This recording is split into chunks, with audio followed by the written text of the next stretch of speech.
During the CHP design phase, we need to consider a lot of variables. What are the details we mustn't overlook? Well, it's important to make sure with CHP or cogeneration that the project is properly sized. So that means that you need to decide whether you're going to try to meet the electrical load or the thermal load.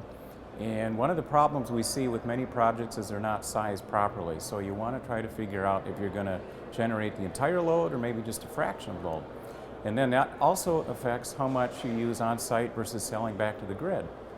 It's also important to make sure that your fuel supply is locked in. So if you're going to use natural gas as your primary source of fuel, you don't want to increase the project risk by being exposed to the volatility of the pricing in the gas market. So what we recommend is you go out and you layer in some hedges of natural gas to minimize your risk exposure to the market. Finally, you need to consider what your backup power supply will be. Now that might be from the electric company, from the grid, or you might have a separate generator to supply that backup power. But it's important to consider that up front so you don't overspend on that aspect and increase your risk. What are some of the risks that can occur? So one of the biggest risks if you move away from the electric utility as the primary provider is the fuel price risk. So what I mean by that is if you're taking natural gas from the natural gas pipeline and you're using that to power your cogen equipment, your CHP equipment, if you don't manage that risk and the gas price goes very high, you could be at risk by having to operate your generator when gas prices are very high. So if you layer in hedges using a structured risk management program, you can minimize that risk.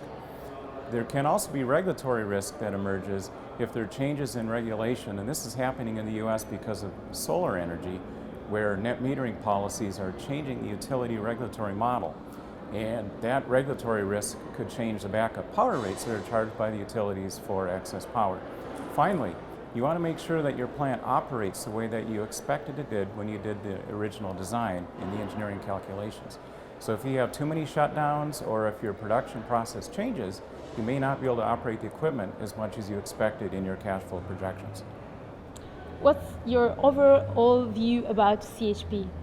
You know, overall, I'm very bullish on CHP, on on-site power generation. One of the main reasons is the carbon reduction that occurs from on-site power production. You don't have all the grid losses that occur from the utility model where the power is generated a long ways away from where it's used.